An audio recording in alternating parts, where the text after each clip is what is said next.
Welcome back to channel learning Banasar Khalid. അപ്പൊ നമ്മള് കഴിഞ്ഞ സെഷൻ മുതൽ കഴിഞ്ഞ ക്ലാസ് മുതൽ നമ്മൾ പരീക്ഷയ്ക്ക് റിപ്പീറ്റഡ് ആയിട്ട് ചോദിക്കുന്ന കുറെ ടോപ്പിക്സിനെ ബേസ് ചെയ്ത ക്ലാസ്സുകളാണ് തുടങ്ങിയിരിക്കുന്നത്. അപ്പൊ അതിൽ തന്നെ നമ്മൾ കഴിഞ്ഞ ക്ലാസ്സിൽ അന്തരീക്ഷമർദ്ദവും കാറ്റും എന്ന ടോപ്പിക്കാണ് പഠിക്കാൻ തുടങ്ങിയത്. അപ്പൊ അത് മിക്ക പരീക്ഷകളും നിങ്ങൾക്ക് അറിയാം, ഏതൊരു ക്വസ്റ്റ്യൻ പേപ്പർ എടുത്താലും മിക്ക പരീക്ഷയിൽ എന്താ ഒരു ക്വസ്റ്റ്യനെങ്കിലും അതിനെക്കുറിച്ച് ചോദിക്കാതായിട്ട് കാണാതില്ല. അപ്പൊ നിങ്ങൾ എന്താണ് മാക്സിമം നിങ്ങൾക്ക് കൊണ്ട് പഠിക്കാൻ സാധിക്കുന്ന ഒരു ടോപ്പിക് തന്നെയാണ്. ഒട്ടുമിക്ക പരീക്ഷകളും നിങ്ങൾ മിക്ക ടോപ്പിക് എന്ത് ചെയ്യും, സ്കിപ്പ് ചെയ്യാനുള്ള സാധ്യതയാണ് കൂടുതൽ. അപ്പൊ അത് നിങ്ങൾ പഠിച്ചാൽ തീർച്ചയായും നിങ്ങൾക്ക് അവിടെ ഒരു മാർക്ക് എത്ര മാർക്ക് വേണമെങ്കിലും സ്കോർ ചെയ്യാൻ സാധിക്കും. അപ്പൊ അതിലൂടെ നിങ്ങളുടെ റാങ്ക് മുന്നിൽ എത്താൻ നിങ്ങൾക്ക് സാധിക്കും. അപ്പൊ ആ ഒരു മാർക്ക് എന്ന് പറയുന്നത് നമ്മുടെ റാങ്ക് നിർണ്ണയിക്കുന്ന ഒരു മാർക്ക് തന്നെയായിരിക്കും. അപ്പൊ തീർച്ചയായും നിങ്ങൾ ഇനി ആ ടോപ്പിക് സ്കിപ്പ് ചെയ്യാൻ പാടില്ല. നിങ്ങൾ എന്നോടൊപ്പം തന്നെ നമുക്ക് ആ ഒരു പോർഷൻ നമ്മൾ ക്ലിയർ ചെയ്ത് പോകാം. അപ്പൊ കഴിഞ്ഞ ക്ലാസ്സിൽ നിങ്ങൾ കാര്യങ്ങളൊക്കെ മനസ്സിലാക്കിയെന്ന് വിശ്വസിക്കുന്നു. ഇനി ബാക്കി പോർഷൻസ് നമുക്ക് അതുമായി ബന്ധപ്പെട്ട് ബാക്കി എന്തൊക്കെയാണ് മനസ്സിലാക്കിയെന്ന് നോക്കാം. അപ്പൊ ക്ലാസ്സിലേക്ക് കിടക്കാം. അപ്പൊ കഴിഞ്ഞ ക്ലാസ്സിൽ നമ്മൾ എന്തൊക്കെയാണ് മനസ്സിലാക്കിയത്? നമ്മൾ അന്തരീക്ഷ മർദ്ദം എന്താണെന്ന് മനസ്സിലാക്കി. അതുപോലെ അന്തരീക്ഷ മർദ്ദത്തെ സ്വാധീനിക്കുന്ന ഘടകങ്ങൾ എന്തൊക്കെയാണെന്ന് മനസ്സിലാക്കി. ആ ഒരു പ്രദേശത്തിലെ ഉയരം, അതുപോലെ തന്നെ എന്താണ് ഒരു പ്രദേശത്തിലെ താപത്തിന്റെ അളവ്, അതുപോലെ ഒരു പ്രദേശത്തെ അതുപോലെ ആർദ്രത, ഇതെല്ലാം അന്തരീക്ഷ മർദ്ദത്തെ സ്വാധീനിക്കും നമ്മൾ കഴിഞ്ഞ ക്ലാസ്സിൽ മനസ്സിലാക്കി. അതിനോടൊപ്പം നമ്മൾ മനസ്സിലാക്കിയ കാര്യമാണ് എന്താണ് ആഗോള മർദ്ദ മേഖലകൾ എന്താണ്. അപ്പൊ ആഗോള മർദ്ദ മേഖലകൾ എന്താണെന്ന് നമ്മൾ മനസ്സിലാക്കി. അതായത് അക്ഷാംശക്കടയിലെ ചില പ്രദേശങ്ങൾ എന്തെയും അന്തരീക്ഷ മർദ്ദം ഏകദേശം ഒരുപോലെ ആയിരിക്കും, അല്ലെങ്കിൽ അടുത്തടുത്തായിരിക്കും. അപ്പൊ ഇത്തരത്തിലുള്ള ആ ഒരു മർദ്ദമേഖലയെ ഭൗമ ഉപരിതലത്തില് വ്യത്യസ്തപ്പെട്ടിരിക്കും. അപ്പൊ ഇങ്ങനെ ഭൗമ ഉപരിതലത്തിൽ വ്യത്യസ്തപ്പെട്ടിരിക്കുന്ന ഈ പറഞ്ഞ മർദ്ദമേഖലകളാണ് ആഗോള മർദ്ദമേഖലകൾ എന്ന് പറഞ്ഞത്. അപ്പൊ അന്തരീക്ഷ മർദ്ദത്തിന്റെ വ്യത്യാസത്തില് ഭൗമ ഉപരിതലത്തിലെ മർദ്ദമേഖലകളായിട്ട് തരംതിരിച്ചിട്ടുണ്ട്. അപ്പൊ അവയാണ് ആഗോള മർദ്ദമേഖലകൾ എന്ന് പറയുന്നത്. അപ്പൊ ഇവ ഇങ്ങനെ വേർതിരിക്കാൻ അല്ലെങ്കിൽ തരംതിരിക്കാനുള്ള പ്രധാന അടിസ്ഥാനം എന്ന് പറയുന്നത് എന്തൊക്കെയാണ്? സൗരോർജ്ജത്തിന്റെ ലഭ്യതയുടെ ഏറ്റക്കുറിച്ച്, അല്ലെ സൗരോർജ്ജം ലഭിക്കുന്നതിന്റെ ഏറ്റക്കുറിച്ച്, സൂര്യപ്രകാശം ലഭിക്കുന്നതിന്റെ ഏറ്റക്കുറിച്ചുകൾ, അതിലെ ഭൂമിയുടെ ഭ്രമണം, ഇത് രണ്ടും അടിസ്ഥാനപ്പെടുത്തിയാണ് ആഗോള മർദ്ദമേഖല രൂപീകരിച്ചിരിക്കുന്നത്. ഇനി അതിൽ തന്നെ നമ്മൾ മനസ്സിലാക്കി ആഗോള മർദ്ദ മേഖലകൾ എന്ന് പറയുമ്പോഴത്തേക്കും അതില് നമ്മൾ മനസ്സിലാക്കിയ സൂര്യപ്രകാശം ലഭിക്കുന്ന അനുസരിച്ച് മർദ്ദമേഖലയിൽ വ്യത്യാസം വരിക്കും. ആഗോള മർദ്ദമേഖലയിൽ വ്യത്യാസം വരുന്നുണ്ട്. അപ്പൊ സൂര്യന്റെ അയനം എടുക്കുകയാണെങ്കിൽ സൂര്യന്റെ അയനത്തിനനുസരിച്ചാണ് ഈ മർദ്ദമേഖലകളിൽ സ്ഥാനമാറ്റം ഉണ്ടാകുന്നത് മനസ്സിലാക്കി. അതായത് സൂര്യന്റെ ഉത്തരായന കാലത്ത് മർദ്ദമേഖലകൾ എങ്ങോട്ട് നീങ്ങും? മർദ്ദമേഖല വടക്കോട്ട് നീങ്ങും. അതുപോലെ ദക്ഷിണായന കാലത്ത് മർദ്ദമേഖല എന്താണ്? ഉത്തരായന കാലത്ത് ഈ മർദ്ദമേഖലകൾ എങ്ങോട്ട് നീങ്ങുന്നു? വടക്കോട്ട് നീങ്ങുന്നു. അതായത് സൂര്യന്റെ ഉത്തരായന കാലത്ത് മർദ്ദമേഖലകൾ വടക്കോട്ട് നീങ്ങുന്നു. അതുപോലെ തന്നെ സൂര്യന്റെ ദക്ഷിണായന കാലത്ത് മർദ്ദമേഖല എങ്ങോട്ട് നീങ്ങുന്നു? തെക്കോട്ട് നീങ്ങുന്നു. അതാണ് നമ്മൾ സൂര്യന്റെ സൂര്യപ്രകാശം ലഭിക്കുന്നത് അല്ലെങ്കിൽ സൂര്യന്റെ അയനത്തിനനുസരിച്ചാണ് മർദ്ദമേഖല സ്ഥാനമാറ്റം ഉണ്ടാകുന്നത് മനസ്സിലാക്കി. ഇനി മനസ്സിലാക്കാൻ പോകുന്നത് വിവിധ മർദ്ദമേഖലകളെ കുറിച്ചാണ്. അപ്പൊ ആദ്യം മനസ്സിലാക്കാൻ പോകുന്നത് മധ്യരേഖ ന്യൂനമർദ്ദ മേഖല. എന്താണ് മധ്യരേഖ ന്യൂനമർദ്ദ മേഖല? ഒന്നുകൂടെ പറഞ്ഞേ, മധ്യരേഖ ന്യൂനമർദ്ദ മേഖല. മധ്യരേഖയാണ്. അപ്പൊ ഇക്വിറ്റോറിയൽ പൊസിഷനിലാണ് കാണുന്നത്, അല്ലെ? അപ്പൊ ഇക്വിറ്റോറിയൽ ന്യൂനമർദ്ദ മേഖലയാണ്, ലോ പ്രഷർ ബെൽറ്റ്, അല്ലെ? അപ്പൊ മധ്യരേഖ ന്യൂനമർദ്ദ മേഖല എന്ന് പറയുന്നത് എന്താണ്? ഇക്വിറ്റോറിയൽ ലോ പ്രഷർ ബെൽറ്റ് ആണ്. അപ്പൊ ന്യൂനമർദ്ദ മേഖല എന്ന് പറഞ്ഞാൽ ന്യൂനമർദ്ദ മേഖല നമ്മൾ നേരത്തെ വെച്ച് ന്യൂനമർദ്ദം എന്ന് പറഞ്ഞാൽ എന്താണ്? ഒരു പ്രദേശത്തെ അപേക്ഷിച്ച് അതായത് ഒരു പ്രദേശം ചുറ്റുപാടുള്ള പ്രദേശത്തെ അപേക്ഷിച്ച് ഒരു പ്രദേശത്തിന് അവിടെ ചൂട് കുറവാണ്. അതായത് ചൂട് മീൻസ് അന്തരീക്ഷ മർദ്ദം, മനസ്സിലായി? അതായത് ഒരു പ്രദേശം എടുക്കുകയാണെങ്കിൽ അതിന് ചുറ്റുപാടിനനുസരിച്ച് അന്തരീക്ഷ മർദ്ദത്തിൽ കുറവ് ഉണ്ടാകുകയാണെങ്കിൽ ആ ഒരു പ്രദേശത്തെ എന്താണ്? ന്യൂനമർദ്ദ മേഖല എന്ന് പറയും. അപ്പൊ ന്യൂനമർദ്ദ മേഖല എന്ന് പറയുന്നത് പ്രദേശത്തിൽ എന്തോ കുറവായിരിക്കും? അന്തരീക്ഷ മർദ്ദം കുറവായിരിക്കും. ചുറ്റുപാട് അപേക്ഷിച്ച് അന്തരീക്ഷ മർദ്ദം കുറവാണെങ്കിൽ ആ മേഖല എന്ന് വിളിക്കും? ന്യൂനമർദ്ദ മേഖല എന്ന് വിളിക്കും. എന്താണ്? ചുറ്റുപാട് അപേക്ഷിച്ച് അന്തരീക്ഷ മർദ്ദം കുറവാണെങ്കിൽ, ചുറ്റുപാട് അപേക്ഷിച്ച് ഒരു പ്രദേശത്ത് അന്തരീക്ഷ മർദ്ദം കുറവാണെങ്കിൽ ആ പ്രദേശം എന്ത് വിളിക്കും? ന്യൂനമർദ്ദ മേഖല എന്ന് വിളിക്കും. അപ്പൊ ഇവിടെ മധ്യരേഖ ന്യൂനമർദ്ദ മേഖല. അപ്പൊ നിങ്ങൾക്ക് മനസ്സിലായി ഇവിടെ ന്യൂനമർദ്ദമാണ്. അത് ന്യൂനമർദ്ദ മേഖലയാണെങ്കിൽ അന്തരീക്ഷ മർദ്ദം എങ്ങനെ ഇരിക്കും? കുറവായിരിക്കും മനസ്സിലാക്കുക. അപ്പൊ മധ്യരേഖ ന്യൂനമർദ്ദ മേഖലയിൽ അന്തരീക്ഷ മർദ്ദം കുറവായിരിക്കും. അപ്പൊ വർഷം മുഴുവൻ ഇവിടെ എന്താണ്? അന്തരീക്ഷ മർദ്ദം കുറവാണെന്ന് മനസ്സിലാക്കാം, ന്യൂനമർദ്ദ മേഖലയാണ്. അപ്പൊ അതിൽ ആദ്യം മനസ്സിലാക്കേണ്ട ഒന്നാമത്തെ പോയിന്റ് എന്ന് പറയുന്നത് വർഷം മുഴുവൻ സൂര്യരശ്മികൾ ലംബമായി പതിക്കുന്ന മേഖലയാണ് മധ്യരേഖ ന്യൂനമർദ്ദ മേഖല. അപ്പൊ ഇവിടെ മനസ്സിലാക്കാം ഇത് മധ്യരേഖ ന്യൂനമർദ്ദ മേഖലയാണ്. അത് ഇക്വിറ്റോറിയൽ പൊസിഷനിലാണ് ഈ മേഖല കാണപ്പെടുന്നത്, അല്ലെ? അപ്പൊ ഇവിടെയാണ് സൂര്യപ്രകാശം എന്ത് ചെയ്യുന്നു? ലംബമായി പതിക്കുന്ന മേഖലയാണ്. അപ്പൊ വർഷം മുഴുവൻ സൂര്യപ്രകാശം ലംബമായി പതിക്കുന്ന മേഖല ഏതാണെന്ന് ഇക്വറ്റോറിയൽ പൊസിഷൻ ആണ് അല്ലെ, മധ്യമേഖല, ന്യൂനമർദ്ദ മേഖല. അപ്പൊ എന്താണ്? വർഷം മുഴുവൻ സൂര്യപ്രകാശം ലംബമായി പതിക്കുന്ന മേഖല ഏതാണ്? ഉറക്കെ പറഞ്ഞേ. മധ്യരേഖ, ന്യൂനമർദ്ദ മേഖല. അപ്പൊ വർഷം മുഴുവൻ സൂര്യപ്രകാശം ലംബമായി പതിക്കുന്ന മേഖല ഏതാണ്? മധ്യരേഖ, ന്യൂനമർദ്ദ മേഖല. കിട്ടിയോ? ഇനി അടുത്ത മനസ്സിലാക്കുന്നത്, സൂര്യപ്രകാശം ലംബമായി പതിക്കുന്ന മേഖല ആയതുകൊണ്ട് എന്താണ് ഏറ്റവും കൂടുതൽ ചൂട് അനുഭവപ്പെടുന്ന മേഖലയും ഏത് തന്നെയാണ്? മധ്യരേഖ, ന്യൂനമർദ്ദ മേഖലയാണെന്ന് ഓർത്തു വയ്ക്കുക. അപ്പൊ മധ്യരേഖ, ന്യൂനമർദ്ദ മേഖല രണ്ട് കാര്യങ്ങൾ മനസ്സിലാക്കി. എന്തൊക്കെയാണ്? വർഷം മുഴുവൻ സൂര്യപ്രകാശം അല്ലെങ്കിൽ സൂര്യപ്രകാശം ലംബമായി പതിക്കുന്ന മേഖല. രണ്ട്, വർഷം മുഴുവൻ അല്ലെങ്കിൽ ഏറ്റവും സൂര്യപ്രകാശം വർഷം മുഴുവൻ സൂര്യപ്രകാശം ലംബമായി പതിക്കുന്ന മേഖല. രണ്ടു പറയും ഏറ്റവും കൂടുതൽ ചൂട് അനുഭവപ്പെടുന്ന മേഖല ഏത് തന്നെയാണ്? മധ്യരേഖ, ന്യൂനമർദ്ദ മേഖലയാണെന്ന് മനസ്സിലാക്കി വെക്കുക. അടുത്ത പോയിന്റ് മനസ്സിലാക്കിയത് ഇവിടെ എന്താണ്? ചൂട്, സൂര്യപ്രകാശം ലംബമായി പതിക്കുന്ന ചൂട് ഏറ്റവും കൂടുതൽ അനുഭവപ്പെടുന്ന മേഖലയാണ് പറഞ്ഞത് മധ്യരേഖ, ന്യൂനമർദ്ദ മേഖല. അത് മനസ്സിലാക്കേണ്ടത് അടുത്ത് സൂര്യന്റെ ചൂടേറ്റ് വായു വികസിക്കുന്നു അല്ലെ, സൂര്യന്റെ ചൂടേറ്റ് വായു വികസിക്കുകയും ഈ വായു എന്ത് ചെയ്യുന്നു? വൻതോതിൽ ഉയരുകയും ചെയ്യുന്നു. അപ്പൊ സൂര്യന്റെ ചൂടേറ്റ് വായു വികസിക്കുന്നു, വായു വികസിച്ചിട്ട് വൻതോതിൽ ഉയർന്ന് പോകുന്നു. അപ്പൊ ആ ഒരു മേഖലയിൽ എന്ത് അനുഭവപ്പെടുന്നു? ന്യൂനമർദ്ദം അനുഭവപ്പെടുന്നു, അല്ലെ, അന്തരീക്ഷ മർദ്ദം കുറയുകയാണ് ചെയ്യുന്നത്. ഇനി അത് മനസ്സിലാക്കേണ്ടത് മധ്യരേഖയ്ക്ക് തെക്ക്, അതായത് മധ്യരേഖയ്ക്ക് തെക്ക് 5 ഡിഗ്രി മുതൽ അതുപോലെ 5 ഡിഗ്രി വടക്ക് വരെ, മധ്യരേഖയ്ക്ക് തെക്ക് 5 ഡിഗ്രി തെക്ക് മുതൽ 5 ഡിഗ്രി വടക്ക് വരെയാണ് എന്ത് കാണുന്നത്? മധ്യരേഖ, ന്യൂനമർദ്ദ മേഖല കാണപ്പെടുന്നത്. അപ്പൊ മധ്യരേഖയ്ക്ക് തെക്ക് 5 ഡിഗ്രിയും അതുപോലെ വടക്ക് 5 ഡിഗ്രിയുമായിട്ടാണ് എന്ത് കാണപ്പെടുന്നത്? മധ്യരേഖ, ന്യൂനമർദ്ദ മേഖല കാണപ്പെടുന്നതാണ്. നിങ്ങൾ മനസ്സിലാക്കിയ മധ്യരേഖ, ന്യൂനമർദ്ദ മേഖല എവിടെയാണ് സ്ഥിതി ചെയ്യുന്നത്? അതായത് മധ്യരേഖയ്ക്ക് 5 ഡിഗ്രി തെക്കും 5 ഡിഗ്രി വടക്കുമായിട്ടാണ് മധ്യരേഖ, ന്യൂനമർദ്ദ മേഖല സ്ഥിതി ചെയ്യുന്നത്. പോയിന്റ് കിട്ടിയോ പോയിന്റ്? അടുത്ത മനസ്സിലാക്കേണ്ടത്, ഇനി ഈ വൻതോതിൽ വായു ചൂടായി മുകളിലേക്ക് വരുന്നു എന്ന് പറഞ്ഞല്ലേ. അപ്പൊ വായു ഇങ്ങനെ ചൂടായിട്ട് മുകളിലേക്ക് ഉയരുന്ന സമയത്ത് ഇവിടെ എന്താണ്? കാറ്റുകൾ ദുർബലമാവുകയും ചെയ്യും. അപ്പൊ വായു ഉയർന്നു പോകുന്നതിനായിട്ട് കാറ്റുകൾ ദുർബലമാകുന്നു. അതുകൊണ്ട് കാറ്റില്ലാത്ത മേഖല അല്ലെങ്കിൽ കാറ്റില്ലാത്ത മേഖലയായിരുന്നു ഇതിനെ നീർവാത മേഖല അല്ലെങ്കിൽ ഡോൾഡ്രംസ് എന്ന് അറിയപ്പെടുന്നു. അപ്പൊ മധ്യരേഖ, ന്യൂനമർദ്ദ മേഖലയുടെ മറ്റൊരു പ്രത്യേകത എന്താണ്? ഇവിടെ വായു വികസന ഫലമായിട്ട് എന്ത് സംഭവിക്കുന്നു? കാറ്റില്ലാതാകുന്നു. അപ്പൊ കാറ്റ് ദുർബലമായ മേഖലയാണ്, അതിന് നീർവാത മേഖല എന്നറിയപ്പെടുന്നത്. ഡോൾഡ്രംസ് എന്നറിയപ്പെടുന്ന ഏത് മേഖലയാണ്? മധ്യരേഖ, ന്യൂനമർദ്ദ മേഖല. പോയിന്റ് കിട്ടിയോ? അപ്പൊ എന്തൊക്കെ മനസ്സിലാക്കി? വർഷം മുഴുവൻ ചൂടിൽ സൂര്യപ്രകാശം ലംബമായി പതിക്കുന്ന മേഖല ഏതാണ്? മധ്യരേഖ, ന്യൂനമർദ്ദ മേഖല. രണ്ട് മനസ്സിലാക്കേണ്ടത്, സൂര്യപ്രകാശം ലംബമായി പതിക്കുകയാണ്. അപ്പൊ ഏറ്റവും കൂടുതൽ ചൂട് അനുഭവപ്പെടുന്ന മേഖല ഏതാണ്? മധ്യരേഖ, ന്യൂനമർദ്ദ മേഖല. ഇനി അതുപോലെ നമ്മൾ സൂര്യൻ നന്നായി ചൂടേറ്റിക്കണം. അപ്പൊ സൂര്യൻ ചൂടേറ്റ് വായു എന്ത് ചെയ്യുന്നു? വായു വികസിച്ചു മുകളിലോട്ട് ഉയരുന്നു. അങ്ങനെ ഉയരുന്ന സമയത്ത് എന്ത് സംഭവിക്കുന്നു? ചുറ്റുപാടുള്ള വായു എല്ലാം വരുന്ന മുകളിലോട്ട് പോകുമ്പോൾ അന്തരീക്ഷ മർദ്ദം എന്ത് ചെയ്യുന്നു? കുറയുന്നു. അപ്പൊ ന്യൂനമർദ്ദം അനുഭവപ്പെടുന്ന മേഖലയാണ് അല്ലെ. അപ്പൊ ന്യൂനമർദ്ദം അനുഭവപ്പെടുന്നു. ഇനി അറിയാൻ മനസ്സിലാക്കിയത് എന്താണ്? അതായത് മധ്യരേഖ അല്ലെ, മധ്യരേഖയ്ക്ക് 5 ഡിഗ്രി തെക്കും 5 ഡിഗ്രി വടക്കുമായിട്ടാണ് എന്ത് കാണപ്പെടുന്നത്? മധ്യരേഖ, ന്യൂനമർദ്ദ മേഖല കാണപ്പെടുന്നത് മനസ്സിലാക്കി വെക്കുക. അതുപോലെ തന്നെ വൻതോതിൽ വായു മുകളിലേക്ക് ഉയർന്നു പോകുന്നത് അവിടെ നമ്മൾ ന്യൂനമർദ്ദമാണ് പറഞ്ഞില്ലേ. അപ്പൊ അവിടെ കാറ്റുകൾ എങ്ങനെയായിരിക്കും? ദുർബലമായിരിക്കും. കാറ്റുകൾ ദുർബലമായതിനാൽ ആ ഒരു മേഖല അറിയപ്പെടുന്ന നീർവാത മേഖല അല്ലെങ്കിൽ കാറ്റുകളില്ലാത്ത മേഖല അല്ലെങ്കിൽ നീർവാത മേഖല എന്നറിയപ്പെടുന്ന അല്ലെങ്കിൽ ഡോൾഡ്രംസ് എന്നറിയപ്പെടുന്ന ഏത് തന്നെയാണ്? മധ്യരേഖ, ന്യൂനമർദ്ദ മേഖലയാണെന്ന് മനസ്സിലാക്കി വെക്കുക. ഇനി ഈ മധ്യരേഖ, ന്യൂനമർദ്ദ മേഖല അല്ലെ, മധ്യരേഖ, ന്യൂനമർദ്ദ മേഖലയ്ക്ക് 2 പോയിന്റുകൾ മനസ്സിലാക്കാറുണ്ട്. എന്താണ്? പണ്ട് പായ്ക്കപ്പലുകൾ സഞ്ചരിച്ചിരുന്ന യാത്രികർ ഭയപ്പെട്ടിരുന്ന മേഖലയാണ് ഈ മധ്യരേഖ, ന്യൂനമർദ്ദ മേഖല. അപ്പൊ മധ്യരേഖ, ന്യൂനമർദ്ദ മേഖലകൾ എന്ന് പറയുന്നത് പണ്ട് പായ്ക്കപ്പലുകൾ സഞ്ചരിച്ചിരുന്ന സഞ്ചാരികളെ ഭയപ്പെട്ടിരുന്ന മേഖലയാണ്. കാരണം ഇവിടെ എന്താണ്? ഇവിടെ കാറ്റുകളില്ലാത്ത മേഖലയാണ്. ഇവിടെ കാറ്റുകളില്ലാത്ത മേഖലയാണെങ്കിൽ നീർവാത മേഖല എന്നറിയപ്പെട്ടത് കൊണ്ടാണ് ഇവിടെ എന്താണ്? പായ്ക്കപ്പലിൽ സഞ്ചരിച്ച യാത്രികൾ അവർ ഭയപ്പെട്ടിരുന്ന മേഖല എന്ന് അറിയപ്പെട്ടിരുന്നത്. മനസ്സിലായോ? അപ്പൊ ഈ മേഖല ഉടനീളം എന്ത് അനുഭവപ്പെടുന്നു? ന്യൂനമർദ്ദം അനുഭവപ്പെടുന്നു. അപ്പൊ നമ്മൾ ആദ്യം പഠിച്ച ഏതാണ്? മധ്യരേഖ, ന്യൂനമർദ്ദ മേഖല. മധ്യരേഖ, ന്യൂനമർദ്ദ മേഖലയുടെ പ്രത്യേകത എന്താണ്? നമ്മളിപ്പോ പറഞ്ഞത് എന്താണ്? മർദ്ദ മേഖലയെ കുറിച്ച് മനസ്സിലാക്കുന്നത്. അതിൽ മധ്യരേഖ, ന്യൂനമർദ്ദ മേഖലയാണ് ആദ്യം മനസ്സിലാക്കിയത്. അവിടെ മനസ്സിലാക്കുന്നത് മധ്യരേഖ, ന്യൂനമർദ്ദ മേഖല. ആദ്യം മനസ്സിലാക്കാൻ പോയിന്റ് മധ്യരേഖയ്ക്ക് അല്ലെ 5 ഡിഗ്രി തെക്കും 5 ഡിഗ്രി വടക്കും അക്ഷാംശത്തിൽ സ്ഥിതി ചെയ്യുന്ന മേഖലയാണ്, മർദ്ദ മേഖലയാണിത് മധ്യരേഖ, ന്യൂനമർദ്ദ മേഖല. അപ്പൊ ഭൂമധ്യരേഖയ്ക്ക് 5 ഡിഗ്രി തെക്കും 5 ഡിഗ്രി വടക്കും അക്ഷാംശത്തിൽ സ്ഥിതി ചെയ്യുന്ന രേഖയാണ് മർദ്ദ മേഖലയാണ് ഇത് മധ്യരേഖ, ന്യൂനമർദ്ദ മേഖല. രണ്ട് മനസ്സിലാക്കേണ്ടത്, സൂര്യപ്രകാശം ലംബമായി വർഷം മുഴുവൻ സൂര്യപ്രകാശം ലംബമായി പതിക്കുന്ന മേഖല ഏതാണ്? മധ്യരേഖ, ന്യൂനമർദ്ദ മേഖല. ഇനി ഏറ്റവും കൂടുതൽ സൂര്യപ്രകാശം ലംബം പതിക്കുന്നു. അപ്പൊ ഏറ്റവും കൂടുതൽ ചൂട് അനുഭവപ്പെടുന്ന മേഖല ഏത് തന്നെയാണ്? മധ്യരേഖ, ന്യൂനമർദ്ദ മേഖലയാണ് മനസ്സിലാക്കുക. അപ്പൊ ചൂട് കൂടുതൽ അനുഭവപ്പെടുന്ന സമയത്ത് ഇവിടുത്തെ വായു വികസിച്ച് മുകളിലേക്ക് ഉയരുന്നു. അങ്ങനെ വായു വികസിച്ച് മുകളിലോട്ട് ഉയരുമ്പോൾ ഇവിടെ എന്ത് സംഭവിക്കും? അന്തരീക്ഷമർദ്ദം എന്ത് ചെയ്യാണ്, കുറയാണ് ചെയ്യുന്നത്. അപ്പൊ ന്യൂനമർദ്ദം അനുഭവപ്പെടുന്ന മേഖല ഏതാണ്? മധ്യരേഖ ന്യൂനമർദ്ദ മേഖലയാണ്, മനസ്സിലാക്കി വെക്കുക.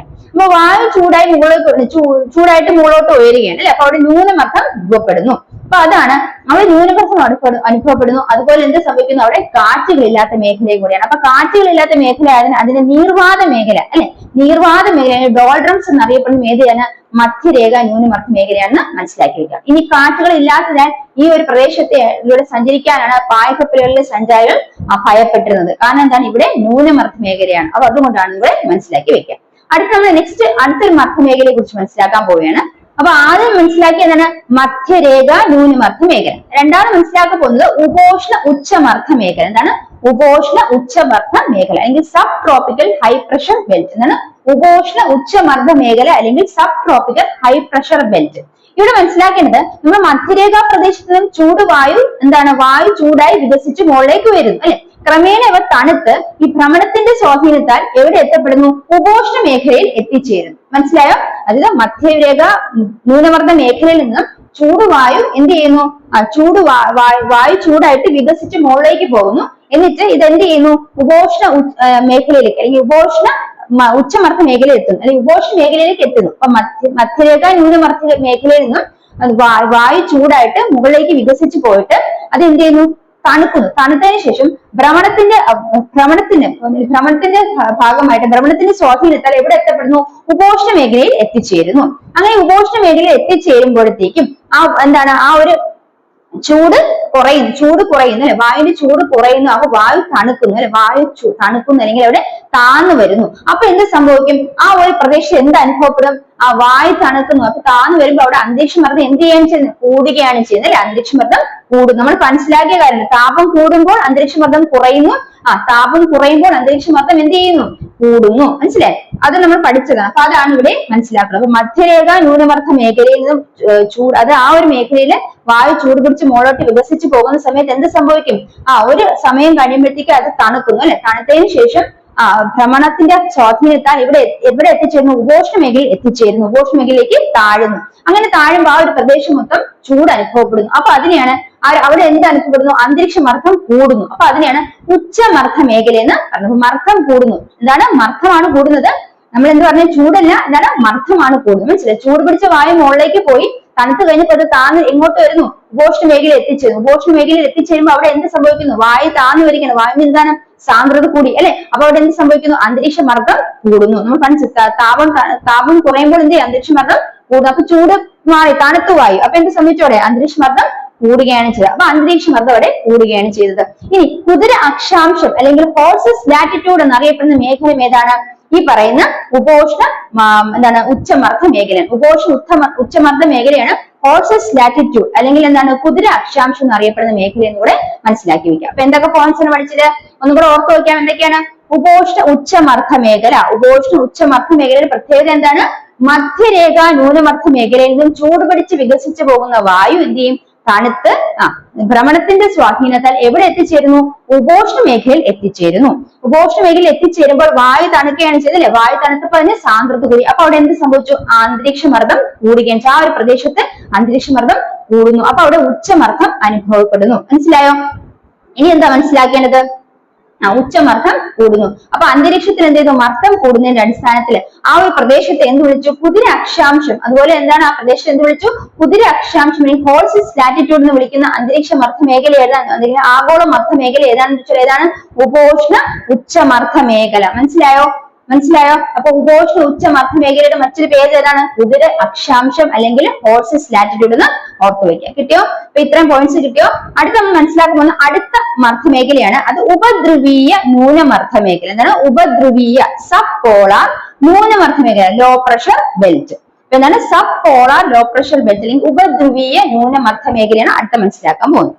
അപ്പൊ മനസ്സിലാക്കി, ഉപോഷ്ണ ഉച്ചമർദ്ദ മേഖലയെ കുറിച്ച് മനസ്സിലാക്കിയാൽ അവിടെ മർദ്ദം കൂടി, അതുകൊണ്ടാണ് ഉച്ചമർദ്ദ മേഖല. ആ ഒരു പ്രദേശത്ത് മർദ്ദം കൂടി, അങ്ങനെ ഉച്ചമർദ്ദ മേഖലയെന്ന് മനസ്സിലാക്കി. ഇനി അടുത്തത് ഉപദ്രവീയ ന്യൂനമർദ്ദ മേഖലയാണ്, അല്ലെങ്കിൽ sub polar low pressure belt. ഇവിടെ നോക്കാം, ഭൂമധ്യരേഖയ്ക്ക് ഉദ്ദേശം 60 ഡിഗ്രി വടക്കും അതുപോലെ 60 ഡിഗ്രി വടക്ക് എവിടെയാണ്, 60 ഡിഗ്രി വടക്കുമുണ്ട്, 60 ഡിഗ്രി തെക്ക്. 60 ഡിഗ്രി വടക്ക് അല്ലെങ്കിൽ 60 ഡിഗ്രി ഉത്തര ഉത്തരത്തിലും അതുപോലെ എന്താണ് 60 ഡിഗ്രി ദക്ഷിണ അക്ഷാംശങ്ങളിലും ഉൾപ്പെടുന്ന രേഖയാണ് ന്യൂനമർദ്ദ രേഖയാണ് ഏത് ന്യൂനമർദ്ദ മേഖലയാണ് ഏത് ഉപദ്രവീയ ന്യൂനമർദ്ദ മേഖല. അപ്പൊ ഉപദ്രവീയ ന്യൂനമർദ്ദ മേഖലയുടെ സ്ഥാനം പറയുകയാണെങ്കിൽ ഭൂമധ്യരേഖയ്ക്ക് ഉദ്ദേശം 60 ഡിഗ്രി ഉത്തര ദക്ഷിണ അക്ഷാംശങ്ങളിൽ കാണപ്പെടുന്ന മർദ്ദമേഖലയാണ് ഏത് ഈ പറഞ്ഞ ഉപദ്രവീയ ന്യൂനമർദ്ദ മേഖല. അപ്പൊ ഉപദ്രവീയ ന്യൂനമർദ്ദ മേഖലയുടെ ഒന്നാമത്തെ പോയിന്റ് എന്താണ്? ഒന്ന് ഒറ്റ പറഞ്ഞ് എവിടെയാ കാണപ്പെടുന്നത്? ഭൂമധ്യരേഖയ്ക്ക് 60 ഡിഗ്രി ഉത്തര ദക്ഷിണ അക്ഷാംശങ്ങളിൽ കാണപ്പെടുന്ന ന്യൂനമർദ്ദ മേഖലയാണ് ഏത് ഉപദ്രവീയ ന്യൂനമർദ്ദ മേഖല. അപ്പൊ എന്താണ് ഉപദ്രവീയ ന്യൂനമർദ്ദ മേഖല രൂപപ്പെടുന്നത് എവിടെയാണ്? ഈ പറയുന്ന ഭൂമധ്യരേഖയ്ക്ക് 60 ഡിഗ്രി ഉത്തര ദക്ഷിണ അക്ഷാംശങ്ങളിൽ രൂപപ്പെടുന്ന ന്യൂനമർദ്ദ മേഖലയാണ് ഏത് ഉപദ്രവീയ ന്യൂനമർദ്ദ മേഖല എന്ന് മനസ്സിലാക്കി വെക്കുക. അത് ഒന്നാമത്തെ പോയിന്റ്. അടുത്ത എന്താണ്? ധ്രുവത്തിനോട് ഏറെ അടുത്ത് സ്ഥിതി ചെയ്യുന്ന ഈ മേഖലയിൽ വായുവിന് തണുപ്പ് കൂടുതലാണ്. ഇത് തന്നെ ഉപദ്രവീയ ന്യൂനമർദ്ദ മേഖലയാണ് അല്ലെ. എവിടെയാണ് സ്ഥിതി ചെയ്യുന്നത്? അക്ഷാംശങ്ങൾ. ഏത് അക്ഷാംശങ്ങള്? 60 ഡിഗ്രി ഉത്തര ദക്ഷിണ അക്ഷാംശങ്ങളിൽ രൂപപ്പെടുന്നതാണ് അല്ലെ. ഭൂമധ്യരേഖയ്ക്ക് ഉദ്ദേശം 60 ഡിഗ്രി ഉത്തര ദക്ഷിണ അക്ഷാംശങ്ങളിൽ രൂപപ്പെടുന്ന മർദ്ദ മേഖലയാണത് ഏത് പറയുന്നത്? ഉപദ്രവീയ ന്യൂനമർദ്ദ മേഖല. ഇനി അത് ധ്രുവത്തിനോട് അടുത്താണ് ചേർന്ന് കിടക്കുന്നത്. ധ്രുവത്തിനോട് അടുത്ത് ചേർന്ന് കിടക്കുന്നത് അവിടെ തണുപ്പ് അനുഭവപ്പെടുന്നു അല്ലെ. തണുപ്പ് കൂടുതലായിരിക്കും. അപ്പൊ തണുത്ത വായു എന്ത് ചെയ്യും? ഇനി തണുത്ത വായു എങ്ങോട്ടാണ്? ഭൂമിയോട് ചേർന്നാണ് കിടക്കുന്നത്. അപ്പൊ ഭൂമിയുടെ ഭ്രമണം മൂലം ഈ വായു എന്ത് സംഭവിക്കും? വായു ശക്തമായി ചുഴറ്റി എറിയപ്പെടുന്നു. അപ്പൊ ഭൂമിയുടെ അടുത്താണ് എന്ത് സ്ഥിതി ചെയ്യുന്നത്? ഈ ഒരു മേഖല സ്ഥിതി ചെയ്യുന്നത് ഭൂമിയോട് അടുത്ത് ചേർന്നാണ് സ്ഥിതി ചെയ്യുന്നത്. അപ്പൊ എന്ത് സംഭവിക്കും? തണുത്ത ഈ പ്രദേശം ഭൂമിയുടെ അടുത്ത് സ്ഥിതി ചെയ്യുന്ന സമയത്ത് ഭ്രമണം മൂലം വായു ചുഴറ്റി എറിയപ്പെടുന്നു. അങ്ങനെ വായു ചുഴറ്റി എറിയപ്പെടുമ്പോൾ ആ ഒരു മേഖല എന്ത് അനുഭവപ്പെടുന്നു? ന്യൂനമർദ്ദം അനുഭവപ്പെടുന്നു. അപ്പൊ ഈ ഒരു പ്രദേശത്ത് എന്ത് അനുഭവപ്പെടുന്നു? ന്യൂനമർദ്ദം അനുഭവപ്പെടുന്നു. മനസ്സിലാ പറഞ്ഞത്? അവിടെ വായുവിന് സ്വാഭാവിക തണുപ്പ് കൂടുതലാണ്. അപ്പൊ എന്താണ്? അന്തരീക്ഷ മർദ്ദം കൂടേണ്ട അവസ്ഥയാണുള്ളത്. പക്ഷെ എന്ത് സംഭവിക്കുന്നു? ഇവിടെ ഈ പറയുന്ന ഭ്രമണത്തിന്റെ ഫലമായിട്ട് ഭൂമിയുടെ ഭ്രമണ ഫലമായിട്ട് ഈ വായു എന്ത് ചുഴറ്റി എറിയപ്പെടുന്നു. അതുകൊണ്ട് ആ സ്ഥലത്ത് എന്ത് അനുഭവപ്പെടുന്നു? ന്യൂനമർദ്ദം അനുഭവപ്പെടുന്നു. ഈ മേഖലയിൽ ഉടനീളം എന്ത് അനുഭവപ്പെടുന്നു? ന്യൂനമർദ്ദം അനുഭവപ്പെടുന്നു. അപ്പൊ കിട്ടിയോ? ഇത്രയും പോയിന്റ്സ് കിട്ടിയോ? അപ്പൊ ഒന്നാമത്തെ പോയിന്റ് എന്താണ്? ഉപദ്രവീയ ന്യൂനമർദ്ദ മേഖല. അപ്പൊ ഇതൊരു ന്യൂനമർദ്ദ മേഖലയാണ് മനസ്സിലായി. ഉപദ്രവീയ ന്യൂനമർദ്ദ മേഖല എവിടെ സ്ഥിതി ചെയ്യുന്നത്? ധ്രുവത്തിന് അടുത്തോട്ടാണ് സ്ഥിതി ചെയ്യുന്നത്. മനസ്സിലായി? ഉപദ്രവീയ ന്യൂനമർദ്ദ മേഖലയാണ്. ഇനി ആ ഒരു ലൊക്കേഷൻ പറയുകയാണെങ്കിൽ ഭൂമധ്യരേഖയ്ക്ക് 60 ഡിഗ്രി ഉത്തര ദക്ഷിണ അക്ഷാംശങ്ങൾക്കിടയിൽ സ്ഥിതി ചെയ്യുന്ന ന്യൂനമർദ്ദ മേഖലയാണ് ഏത് ഉപദ്രവീയ ന്യൂനമർദ്ദ മേഖല എന്ന് മനസ്സിലാക്കുക. എന്താണ് നിങ്ങൾ പറഞ്ഞ എവിടെയാണ് കാണപ്പെടുന്നത്? ഭൂമധ്യരേഖയ്ക്ക് ഉദ്ദേശം 60 ഡിഗ്രി ഉത്തര ദക്ഷിണ അക്ഷാംശങ്ങളിൽ കാണപ്പെടുന്ന ന്യൂനമർദ്ദ മേഖലയാണ് ഉപദ്രവീയ ന്യൂനമർദ്ദ മേഖല എന്ന് മനസ്സിലാക്കി വെക്കുക. ഇനി ധ്രുവത്തിനോട് ചേർന്നാണ് കിടക്കുന്നത്. അപ്പൊ അവിടെ എന്താണ്? തണുപ്പ് കൂടുതലായിരിക്കും. ധ്രുവത്തിനോട് ചേർന്ന് കിടന്നാൽ ഈ മേഖലയിൽ തണുപ്പ് കൂടുതലായിരിക്കും. ഇനി മനസ്സിലാക്കേണ്ടത് തണുത്ത വായു ഭൂമിയോട് ചേർന്നാണ് സ്ഥിതി ചെയ്യുന്നത്. അപ്പൊ ഭൂമിയുടെ ഭ്രമണത്തിനനുസരിച്ച് വായു ചുഴറ്റി എറിയപ്പെടുന്നു. അതിനാൽ ആ ഒരു പ്രദേശത്ത് എന്ത് അനുഭവപ്പെടുന്നു? ന്യൂനമർദ്ദം അനുഭവപ്പെടുന്നു. തണുത്ത വായു ഭൂമി ചുഴറ്റി എറിയപ്പെടുന്നാൽ ആ പ്രദേശത്ത് എന്ത് സംഭവിക്കുന്നു? ന്യൂനമർദ്ദം അനുഭവപ്പെടുന്നു. അപ്പൊ ഉപദ്രവീയ ന്യൂനമർദ്ദ മേഖലയിൽ എന്താണ്? ന്യൂനമർദ്ദം വരുന്നത് അങ്ങനെയാണെന്ന് മനസ്സിലാക്കി. ക്ലിയർ ആയോ? അത്രയും പോയിന്റ്സ് മനസ്സിലായോ? അപ്പൊ നമ്മൾ അടുത്ത പഠിക്കാൻ പോകുന്ന ധ്രുവീയ ഉച്ചമർദ്ദ മേഖലയാണ്. അടുത്ത പഠിക്കാൻ പോകുന്ന ധ്രുവീയ ഉച്ചമർദ്ദ മേഖല. അടുത്ത് നോക്കിയേ, ധ്രുവീയ ഉച്ചമർദ്ദ മേഖല. ഇവിടെ മനസ്സിലാക്കുന്നത് ധ്രുവത്തിനോട് ചേർന്ന് കിടക്കുകയാണ് അല്ലെ. അപ്പൊ വർഷം മുഴുവൻ കൊടും തണുപ്പ് അനുഭവപ്പെടുന്ന മേഖലയാണ് ധ്രുവീയ ഉച്ചമർദ്ദ മേഖല, അല്ലെങ്കിൽ പോളാർ ഹൈപർഷൽ ബെൽറ്റ്. ഉച്ചമർദ്ദ മേഖലയാണ്. വർഷം മുഴുവൻ എന്താണ്? കൊടും തണുപ്പ് അനുഭവപ്പെടുന്ന മേഖലയാണത് ധ്രുവീയ ഉച്ചമർദ്ദ മേഖല. ഇനി ഈ ധ്രുവങ്ങളിൽ അതികഠിനമായ തണുപ്പായതിനാൽ അവിടുത്തെ വായു തണുക്കുന്നു. അപ്പൊ ആ മേഖലയിൽ അന്തരീക്ഷമർദ്ദം എങ്ങനെയിരിക്കും? അന്തരീക്ഷമർദ്ദം കൂടുതലായിരിക്കും. അതാണ് ധ്രുവീയ ഉച്ചമർദ്ദ മേഖല എന്ന് പറയാൻ കാരണം. അപ്പൊ ധ്രുവീയ ഉച്ചമർദ്ദ മേഖല എന്ന് പറയുന്നത് എന്താണ്? ആ ഒരു പ്രദേശത്ത് വർഷം മുഴുവൻ വളരെ തണുപ്പായിരിക്കും. തണുപ്പ് കൂടുതൽ അനുഭവപ്പെടുന്ന മേഖലയാണ്. ആ തണുപ്പ് കൂടുതലായിട്ട് അനുഭവപ്പെടുന്നത് കൊണ്ട് അവിടെ ആ മേഖലയിൽ മർദ്ദം അന്തരീക്ഷമർദ്ദം കൂടിയിരിക്കും. അതുകൊണ്ടാണ് ഉച്ചമർദ്ദ മേഖല എന്ന് വിളിക്കുന്നത്. അപ്പൊ ധ്രുവീയ ഉച്ചമർദ്ദ മേഖലയാണ് നമ്മളിപ്പോ ലാസ്റ്റ് മനസ്സിലാക്കി. അവിടെ അന്തരീക്ഷമർദ്ദം എങ്ങനെയിരിക്കും? ആ ഉച്ചമർദ്ദമായിരിക്കും, അല്ലെങ്കിൽ അന്തരീക്ഷമർദ്ദം എങ്ങനെയിരിക്കും? കൂടുതലായിരിക്കും. ഇത്രയാണ് നമ്മൾ ഇവിടെ മനസ്സിലാക്കേണ്ട പ്രധാനപ്പെട്ട കാര്യങ്ങൾ. അപ്പൊ എന്തൊക്കെ ക്ലിയറായി? മധ്യരേഖ ന്യൂനമർദ്ദ മേഖലയെ കുറിച്ച് മനസ്സിലാക്കി അല്ലെ? എന്തൊക്കെയാണ് ഒന്നുകൂടെ പറയാം. അപ്പൊ നമ്മൾ പഠിച്ചത് ഒന്നുകൂടെ ആവർത്തിച്ച് ആദ്യം മനസ്സിലാക്കിയത് നമ്മൾ ആഗോള മർദ്ദ മേഖലയെ കുറിച്ചാണ് മനസ്സിലാക്കിയത്. അതിൽ ആദ്യം മനസ്സിലാക്കിയത് മധ്യരേഖ ന്യൂനമർദ്ദ മേഖല അല്ലെ, മധ്യരേഖ ന്യൂനമർദ്ദ മേഖല. മധ്യരേഖ ന്യൂനമർദ്ദ മേഖല എവിടെ സ്ഥിതി ചെയ്യുന്നു? അത് നമ്മൾ പറഞ്ഞു ഏത് അക്ഷാംശങ്ങളിടയിലാണ്? 5 ഡിഗ്രി തെക്കും 5 ഡിഗ്രി വടക്ക് അക്ഷാംശങ്ങളിൽ സ്ഥിതി ചെയ്യുന്ന മർദ്ദ മേഖലയാണ് ഏത്? മധ്യരേഖ ന്യൂനമർദ്ദ മേഖല. ഇനി ആ മേഖലയുടെ സവിശേഷത എന്താണ്? വർഷം മുഴുവൻ സൂര്യപ്രകാശം ലംബമായി പതിക്കുന്ന മേഖലയാണ് പഠിച്ചു. അതുപോലെ ചൂട് ഏറ്റവും കൂടുതൽ അനുഭവപ്പെടുന്ന മേഖല ഏതാണ്? മധ്യരേഖ ന്യൂനമർദ്ദ മേഖലയെന്ന് മനസ്സിലാക്കി അല്ലെ. ഇനി മനസ്സിലാക്കിയത് എന്താണ്? അത് ന്യൂനമർദ്ദ മേഖലയാണ്. അതുപോലെ ഇനി മനസ്സിലാക്കിയത് എന്താണ്?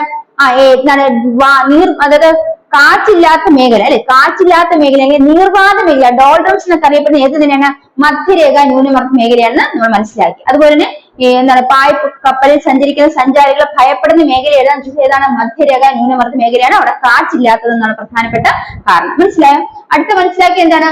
ഉപോഷ്ണ ഉച്ചമർദ്ദ മേഖല. എന്താണ് ഉപോഷ്ണ ഉച്ചമർദ്ദ മേഖല? ഉപോഷ്ണ ഉച്ചമർദ്ദ മേഖല എന്ന് പറയുന്നത് എന്താണ്? അതിന്റെ പ്രത്യേകത എന്താണ്? ഉപോഷ്ണ ഉച്ചമർദ്ദ മേഖല നമ്മൾ പറഞ്ഞു മധ്യരേഖ ന്യൂനമർദ്ദ മേഖലയിൽ നിന്നും ചൂട് പിടിച്ചു വരുന്ന വായു എങ്ങോട്ടാ പോകുന്നത്? ഉപോഷ്ണ മേഖലയിൽ എത്തിച്ചേരുന്നു അല്ലെ. അവിടെ ചെരുപ്പ് തണുക്കുന്നു, തണുത്ത് താഴോട്ട് പോകുന്നു. അങ്ങനെ താഴോട്ട് പോകുമ്പോൾ അവിടെ അന്തരീക്ഷ മർദ്ദം എന്ത് ചെയ്യുന്നു? കൂടുന്നു. അപ്പൊ ഉച്ചമർദ്ദം അനുഭവപ്പെടുന്നു അല്ലെ. ആ ഒരു പ്രദേശത്ത് ഉച്ചമർദ്ദം അനുഭവപ്പെടുന്നു. അപ്പൊ ഹോഴ്സസ് ലാറ്റിറ്റ്യൂഡ് അല്ലെങ്കിൽ കുതിര അക്ഷാംശം എന്നറിയപ്പെടുന്ന മേഖല ഏതാണ്? ഉപോഷ്ണ ഉച്ചമർദ്ദ മേഖല എന്ന് നമ്മൾ മനസ്സിലാക്കി. അടുത്ത എന്താണ്? അടുത്ത പഠിച്ചത് ഉപദ്രവീയ ന്യൂനമർദ്ദ മേഖല അല്ലെ. ഉപദ്രവീയ ന്യൂനമർദ്ദ മേഖല. ആ മേഖലയുടെ പ്രത്യേകത എന്താണ് മനസ്സിലാക്കി? ഭൂമധ്യരേഖയ്ക്ക് 60 ഡിഗ്രി ഉത്തര ദക്ഷിണ അക്ഷാംശങ്ങളിൽ സ്ഥിതി ചെയ്യുന്ന മേഖല അല്ലെങ്കിൽ ഏതാണ്? മർദ്ദ മേഖലയാണ് ഉപദ്രവീയ ന്യൂനമർദ്ദ മേഖല. എന്താണ് ഉപദ്രവീയ ന്യൂനമർദ്ദ മേഖല എന്ന് പറയുന്നത്? ഭൂമധ്യരേഖയ്ക്ക് 60 ഡിഗ്രി ഉത്തര ദക്ഷിണ അക്ഷാംശങ്ങളിൽ സ്ഥിതി ചെയ്യുന്ന മർദ്ദ മേഖലയാണ് ഉപദ്രവീയ ന്യൂനമർദ്ദ മേഖല എന്ന് മനസ്സിലാക്കിയ ഒരു പോയിന്റ്. അടുത്ത എന്നാൽ ധ്രുവത്തിനോട് ഏറെ അടുത്ത് കിടക്കുന്നതുകൊണ്ട് അവിടെ തണുപ്പ് കൂടുതലായിരിക്കും എന്ന് പറഞ്ഞാൽ മാത്രമല്ല ഇങ്ങനെ തണുത്ത് കൂടുതലുള്ള പ്രദേശം ഭൂമിയോട് ചേർന്നാണ് സ്ഥിതി ചെയ്യുന്നത്. അപ്പൊ ഭൂമിയുടെ ഭ്രമണത്തിന്റെ അടിസ്ഥാനത്തിൽ ഭ്രമണത്തിന്റെ സ്വാധീനത്താൽ എന്ത് സംഭവിക്കുന്നു? വായു ചുഴറ്റി എറിയപ്പെടുന്നു. അതുകൊണ്ട് ആ മേഖലയിൽ എന്ത് അനുഭവപ്പെടുന്നു? ന്യൂനമർദ്ദം അനുഭവപ്പെടുന്നു. വായു ചുഴറ്റി എറിയപ്പെടുന്ന ആ മേഖലയിൽ എന്തറിയപ്പെടുന്നു? ന്യൂനമർദ്ദം അനുഭവപ്പെടുന്നു. അതുകൊണ്ടാണ് ഉപദ്രവീയ ന്യൂനമർദ്ദ മേഖല എന്ന് പറയുന്നത്. അടുത്ത ധ്രുവീയ ഉച്ചമർദ്ദ മേഖല അല്ലെ. ധ്രുവീയ ഉച്ചമർദ്ദ മേഖലയിൽ വർഷം മുഴുവൻ കൊടും തണുപ്പ് അനുഭവപ്പെടുന്നത്. അപ്പൊ കൊടും തണുപ്പ് അനുഭവപ്പെടുന്ന വർഷം മുഴുവൻ കൊടും തണുപ്പെടുക്കുന്ന മേഖല ഏതാണ്? ധ്രുവീയ ഉച്ചമർദ്ദ മേഖല. ധ്രുവീയ ഉച്ചമർദ്ദ മേഖല തണുപ്പ് കൂടുതലായിട്ട് അനുഭവപ്പെടുന്ന പ്രദേശം. അപ്പൊ വായു തണുത്ത് അവിടെ അന്തരീക്ഷമർദ്ദം എന്ത് ചെയ്യുന്നു? അന്തരീക്ഷമർദ്ദം കൂടുന്നു. അപ്പൊ അങ്ങനെ നമ്മൾ കണക്ട് ചെയ്ത് പഠിക്കണം. അപ്പൊ ധ്രുവീയ ഉച്ചമർദ്ദ മേഖലയിൽ എന്താണ്? തണുപ്പ് കൂടുതലായി അവിടെ അന്തരീക്ഷമർദ്ദം കൂടുന്നു. അപ്പൊ അത്രയാണ് നമ്മൾ മനസ്സിലാക്കിയത്. പ്രധാനപ്പെട്ട ആഗോള മർദ്ദ മേഖലകൾ ക്ലിയർ ആയോ? ഇനി അടുത്ത് നമ്മൾ മനസ്സിലാക്കുന്ന മറ്റൊരു പോയിന്റ് ആണ്. അപ്പൊ അടുത്ത മനസ്സിലാക്കാൻ പോകുന്ന കാറ്റിനെ കുറിച്ചാണ്. അപ്പൊ കാറ്റ് എന്ന് പറഞ്ഞാൽ എന്താണ്? അന്തരീക്ഷ വായുവിന്റെ ഭൗമ ഉപരിതലത്തിലുള്ള തിരശ്ചീനമായ ചലനത്തെയാണ് കാറ്റ് എന്ന് അറിയപ്പെടുന്നത്. നമ്മൾ പറഞ്ഞ അന്തരീക്ഷ മർദ്ദത്തിലെ വ്യത്യാസം കൊണ്ട് എന്ത് അനുഭവപ്പെടുന്നത്? കാറ്റ് അനുഭവപ്പെടുന്നു അല്ലേ. അപ്പൊ അന്തരീക്ഷ വായുവിലൂടെ അന്തരീക്ഷ വായുവിന്റെ ഭൗമ ഉപരിതലത്തിലൂടെ തിരശ്ചീനമായ ചലനത്തെയാണ് എന്ത് അറിയപ്പെടുന്നത്? കാറ്റെന്ന് അറിയപ്പെടുന്നത്. നിങ്ങൾ പറഞ്ഞേ അന്തരീക്ഷ വായുവിന്റെ ഭൗമ ഉപരിതലത്തിലൂടെയുള്ള തിരശ്ചീനമായ ചലനത്തെയാണ് എന്ത് പറയുന്നത്? കാറ്റെന്ന് പറയുന്നത്. അപ്പൊ കാറ്റെന്ന് പറഞ്ഞാൽ തിരശ്ചീനമായ ചലനമാണ്. തിരശ്ചീനമായ ചലനമാണ്. ആരുടെ തിരശ്ചീനമായ ചലനമാണ്? അന്തരീക്ഷ വായുവിന്റെ തിരശ്ചീന ചലനമാണ്. എവിടെ കൂടിയാണ്? ഭൗമ ഉപരിതലത്തിലൂടെ അന്തരീക്ഷത്തിന്റെ തിരശ്ചീനമായ ചലനത്തെയാണ് എന്ത്? കാറ്റെന്ന് അറിയപ്പെടുന്നത്. ഇനി കാറ്റ് എപ്പോഴും എങ്ങനെയാണ്? മർദ്ദം കൂടിയ പ്രദേശത്ത് മർദ്ദം കുറഞ്ഞ പ്രദേശത്തേക്കാണ് കാറ്റ് ഒഴുകുന്നത്. അപ്പൊ കാറ്റ് വീശുന്നത്. അപ്പൊ എന്താണ് കാറ്റ് എന്ന് പറഞ്ഞാൽ? ഭൗമ ഉപരിതലത്തിലൂടെയുള്ള അന്തരീക്ഷ വായുവിന്റെ തിരശ്ചീനമായ ചലനമാണ് കാറ്റ് എന്നറിയപ്പെടുന്നത്. കാറ്റ് എപ്പോഴും എന്ത് ചെയ്യുന്നു? മർദ്ദം കൂടിയ പ്രദേശത്ത് മർദ്ദം കുറഞ്ഞ പ്രദേശത്തേക്കാണ് വീശുന്നത്. മനസ്സിലായോ? ഇനി കാറ്റിനെ കുറിച്ചുള്ള പഠനം എന്താണ് അറിയപ്പെടുന്നത്? അനിമോളജി. എന്താണ് നമ്മൾ പറഞ്ഞ? കാറ്റിനെ കുറിച്ച് പഠനമാണ് അനിമോളജി. അപ്പൊ നമ്മൾ 3 പോയിന്റ്സ് ആണ് കാറ്റിനെ കുറിച്ച് മനസ്സിലാക്കിയത്. അടുത്ത് മനസ്സിലാക്കുന്നത് ആഗോളതലത്തിൽ അന്തരീക്ഷ മർദ്ദത്തിലെ ഏറ്റക്കുറച്ചിലുകൾ കാരണം കാറ്റുകൾ രൂപം കൊള്ളുന്നു. അപ്പൊ നമ്മൾ നേരത്തെ പറഞ്ഞു ആഗോളതലത്തിലെ അന്തരീക്ഷ മർദ്ദത്തിലെ വ്യത്യാസം ഉണ്ടാകുന്ന ഫലമായിട്ട് എന്തുണ്ടാകുന്നത്? കാറ്റുണ്ടാകുന്നത് അല്ലെ. അപ്പൊ അന്തരീക്ഷ വായുവിന്റെ ഭൗമ ഉപരിതലത്തിലൂടെയുള്ള തിരശ്ചീനമായ ചലനമാണ് കാറ്റ് എന്ന് പറയുന്നത്. ഇനി കാറ്റ് മർദ്ദം കൂടിയ പ്രദേശത്ത് കുറഞ്ഞ പ്രദേശത്തേക്കാണ് വീശുന്നത്. ഇനി ആഗോളതലത്തിലുള്ള ഈ അന്തരീക്ഷ മർദ്ദത്തിലെ വ്യതിയാനമാണ് കാറ്റിന് കാരണമെന്ന് മനസ്സിലാക്കി. ഇനി എന്താണ്? ഉച്ചമർദ്ദ മേഖലയിൽ നിന്നും ന്യൂനമർദ്ദ മേഖലയിലുള്ള വായുവിന്റെ തിരശ്ചീന ചലനത്തെയും എന്തെന്ന് പറയാം? കാറ്റുകൾ എന്ന് പറയാം. അതുപോലെ മർദ്ദം കൂടിയ പ്രദേശത്തിന് കുറഞ്ഞ ഭാഗത്തേക്ക്. അപ്പൊ എങ്ങനെ പറയാം? ഉച്ചമർദ്ദ മേഖലയിൽ നിന്നും ന്യൂനമർദ്ദ മേഖലയിലേക്കുള്ള വായുവിന്റെ തിരശ്ചീനമായ ചലനത്തെ നമുക്ക് എന്തെന്ന് തന്നെ വിശേഷിപ്പിക്കാം? കാറ്റ് എന്ന് വിശേഷിപ്പിക്കാം. അപ്പൊ എന്താണ്? മർദ്ദം കൂടിയ ഭാഗത്ത് അല്ലെങ്കിൽ ഉച്ചമർദ്ദ മേഖലയിൽ നിന്നും മർദ്ദം കുറഞ്ഞ ഭാഗത്തേക്ക് ന്യൂനമർദ്ദ മേഖലയിലേക്ക് സഞ്ചരിക്കുന്ന വായുവിന്റെ മേഖലയിലേക്കുള്ള വായുവിന്റെ തിരശ്ചീനമായ ചലനത്തെ എന്ത് വിളിക്കാം? കാറ്റുകൾ എന്ന് വിളിക്കാം. ഇനി കാറ്റുകൾക്ക് പേര് നൽകിയിട്ടുള്ളത് അവ ഏത് ദിശയിലാണ് സഞ്ചരിക്കുന്നത് അതിന്റെ അടിസ്ഥാനത്തിൽ കാറ്റുകൾക്ക് പേര് കൊടുത്തിട്ടുണ്ട്. അതിനെ കുറിച്ച് നമുക്ക് പിന്നെ പഠിക്കാം. അതായത് തെക്കെന്ന് വീശുന്ന കാറ്റാണെങ്കിൽ തെക്കൻ കാറ്റ്, അങ്ങനെ കാറ്റുകളുടെ ദിശ അനുസരിച്ച് കാറ്റുകൾക്ക് പേര് കൊടുത്തിട്ടുണ്ട്. ഇനി അടുത്തത് മനസ്സിലാക്കേണ്ട 2-3 പോയിന്റ്സ് കൂടെ ഉണ്ട്. അത് ഇത്രയാണ്. ഒന്നെന്ന് പറയുന്നത് കടലിൽ നിന്നും കരയിലേക്ക് വീശുന്ന കാറ്റ് നീരാവി പൂരിതമായിരിക്കും. അപ്പൊ കടലിൽ നിന്നാണ് കാറ്റ് കരയിലേക്ക് വീശുന്നെങ്കിൽ ആ കാറ്റിൽ എന്തുണ്ട്? നീരാവിയുടെ അംശം കാണും. അപ്പൊ കടലിൽ നിന്ന് കാറ്റ് കരയിലേക്ക് വീശുമ്പോൾ കാറ്റ് നീരാവി പൂരിതമായിരിക്കും. എന്നാൽ വരണ്ട പ്രദേശങ്ങളിൽ നിന്നും വീശുന്ന കാറ്റുകൾക്ക് നീരാവി രഹിതമായിരിക്കും. വരണ്ട പ്രദേശത്ത് നീരാവിയുടെ സാന്നിധ്യമില്ല, അതുകൊണ്ട് കാറ്റ് നീരാവി രഹിതമായിരിക്കും. എന്നാൽ എന്താണ്, കടലിൽ നിന്നും കരയിലോട്ടാണ് കാറ്റ് വീശുന്നെങ്കിൽ ആ കാറ്റ് നീരാവി പൂരിതമായിരിക്കും എന്ന് മനസ്സിലാക്കും. 2 പോയിന്റ് ആണ്. കടലിൽ നിന്ന് കരയിലേക്ക് കാറ്റ് വീശുമ്പോൾ അത് നീരാവി പൂരിതമായിരിക്കും. എന്നാൽ വരണ്ട പ്രദേശങ്ങളിൽ കാറ്റ് വീശുമ്പോൾ അതെങ്ങനെയായിരിക്കും? നീരാവി രഹിതമായിരിക്കും എന്ന് മനസ്സിലാക്കാം. ഇനി അതുപോലെ തന്നെ കാറ്റിന്റെ വേഗവും ദിശയും ആശ്രയിക്കുന്ന പ്രധാനപ്പെട്ട ഘടകങ്ങളാണ് അടുത്ത മനസ്സിലാക്കാൻ പോകുന്നത്. കാറ്റിന്റെ വേഗതയും ദിശയും അത് അടിസ്ഥാനപ്പെടുന്ന അത് ആശ്രയിക്കുന്ന പ്രധാന ഘടകങ്ങൾ എന്ന് പറയുന്നത് മർദ്ദച്ചരിവ്, കൊറിയോളിസിസ് പ്രഭാവം, ഘർഷണം മുതലായവയാണ്. എന്താണ്? കാറ്റിന്റെ വേഗതയും ദിശയും അതിനെ അടിസ്ഥാനിക്കുന്ന അല്ലെങ്കിൽ ആശ്രയിക്കുന്ന ഘടകങ്ങൾ. കാറ്റിന്റെ വേഗതയും ദിശയും ആശ്രയിക്കുന്ന ഘടകങ്ങൾ ഏതൊക്കെയാണ്? മർദ്ദച്ചരിവ്, കൊറിയോളിസിസ് ബലം, അതുപോലെ ഘർഷണം. ഈ 3 കാര്യങ്ങളാണ്, ഈ 3 ഘടകങ്ങളാണ് കാറ്റിന്റെ വേഗതയും ദിശയും ആശ്രയിക്കുന്നത്. അപ്പൊ നമ്മൾ എന്തൊക്കെ മനസ്സിലാക്കി കാറ്റിനെ കുറിച്ച്? കാറ്റിനെ കുറിച്ചുള്ള പഠനമാണ് അനിമോളജി എന്ന് മനസ്സിലാക്കി അല്ലെ. കാറ്റ് എന്ന് പറയുന്നത് എന്താണ്? ആഗോളതലത്തിന് ഈ അന്തരീക്ഷ വായുവിലുണ്ടാകുന്ന അല്ലെങ്കിൽ അന്തരീക്ഷ വായുവിലെ വ്യത്യാസമാണ് എന്തെന്നറിയപ്പെടുന്നത്? കാറ്റ് എന്നറിയപ്പെടുന്നത്. അല്ലെങ്കിൽ അന്തരീക്ഷ വായുവിന്റെ ഭൗമ ഉപരിതലത്തിലൂടെ തിരശ്ചീനമായ ചലനത്തെയാണ് എന്തെന്ന് പറയുന്നത്? കാറ്റെന്ന് മനസ്സിലാക്കി അല്ലെ. കാറ്റുകളുടെ ദിശയും വേഗതയും അടിസ്ഥാനമാക്കിയ ഘടകങ്ങൾ ഏതൊക്കെയാണ്? മർദ്ദച്ചരിവ്, കൊറിയോളിസിസ് ബലം, ഘർഷണം. ഇനി അത് ഓരോന്നും എന്തൊക്കെയാണ് നമുക്ക് മനസ്സിലാക്കി പോവാം. അപ്പൊ പറഞ്ഞേ, കാറ്റിന്റെ വേഗതയും ദിശയും സ്വാധീനിക്കുന്ന അല്ലെങ്കിൽ അതിനെ അടിസ്ഥാനപ്പെട്ട ഘടകങ്ങൾ അല്ലെങ്കിൽ അതിനെ സ്വാധീനിക്കുന്ന ഘടകങ്ങൾ എന്തൊക്കെയാണ്? മർദ്ദച്ചരിവ്, കൊറിയോളിസിസ് ബലം, അതുപോലെ ഘർഷണം. ഈ 3 ഘടകങ്ങളാണ് കാറ്റിന്റെ വേഗതയും ദിശയും സ്വാധീനിക്കുന്ന പ്രധാനപ്പെട്ട ഘടകങ്ങൾ. അപ്പൊ അല്ലെങ്കിൽ കാറ്റിന്റെ ദിശയും അതുപോലെ വേഗതയും ആശ്രയിക്കുന്ന ഘടകങ്ങൾ. മനസ്സിലായി? അപ്പൊ ഒന്ന് മർദ്ദച്ചരിവാണ്. അപ്പൊ മർദ്ദച്ചരിവ് എന്ന് പറഞ്ഞാൽ എന്താണ്? ഭൗമ ഉപരിതലത്തിൽ വിവിധ പ്രദേശങ്ങൾ അന്തരീക്ഷമർദ്ദം എപ്രകാരമായിരിക്കും? വ്യത്യസ്തപ്പെട്ടിരിക്കും അല്ലെ. അപ്പൊ ഭൗമ ഉപരിതലത്തിലെ വിവിധ പ്രദേശങ്ങൾ അന്തരീക്ഷത്തിന്റെ മർദ്ദം വ്യത്യാസപ്പെട്ടിരിക്കും. ഈ തിരശ്ചീന തലത്തിലൂടെ അല്ലെങ്കിൽ തിരശ്ചീനമായ തലത്തിലൂടെ അനുഭവപ്പെടുന്ന ആ വ്യതിയാനങ്ങളാണ് എന്തെന്നറിയപ്പെടുന്ന മർദ്ദച്ചരിവ് എന്ന് അറിയപ്പെടുന്നത്. അപ്പൊ അന്തരീക്ഷ മർദ്ദം ഭൗമ ഉപരിതലത്തിലെ വിവിധ പ്രദേശങ്ങൾ വ്യത്യാസപ്പെട്ടിരിക്കും. ഇങ്ങനെയുള്ള ആ വ്യത്യാസം മർദ്ദത്തിന്റെ വ്യത്യാസം തിരശ്ചീനമായി അനുഭവപ്പെടുന്ന വ്യത്യാസം എന്തറിയപ്പെടുന്നു? മർദ്ദച്ചരിവ് എന്ന് അറിയപ്പെടുന്നു. അപ്പൊ ഒന്നാമത്തെ പോയിന്റ് എന്താണ്? നമ്മൾ അന്തരീക്ഷ മർദ്ദത്തിന് വ്യത്യാസം അനുഭവപ്പെടുന്നു അല്ലെ. ഭൗമ ഉപരിതലത്തില് ഓരോ വിവിധ പ്രദേശങ്ങളിൽ എന്ത് സംഭവിക്കുന്നു? അന്തരീക്ഷ മർദ്ദം വ്യത്യാസപ്പെട്ടിരിക്കുന്നു. അപ്പൊ ഇത് തിരശ്ചീന തലത്തിലാണ് ഇത്തരത്തിൽ അന്തരീക്ഷ മർദ്ദം വ്യത്യാസപ്പെട്ടിരിക്കുന്നതിൽ അതിനെയാണ് എന്ത് വിളിക്കുന്നത്? മർദ്ദച്ചരിവ് എന്ന് പറയുന്നത്. അപ്പൊ തിരശ്ചീന തലത്തിൽ അനുഭവപ്പെടുന്ന മർദ്ദ വ്യത്യാസം അറിയപ്പെടുന്നത് മർദ്ദച്ചരിവ്.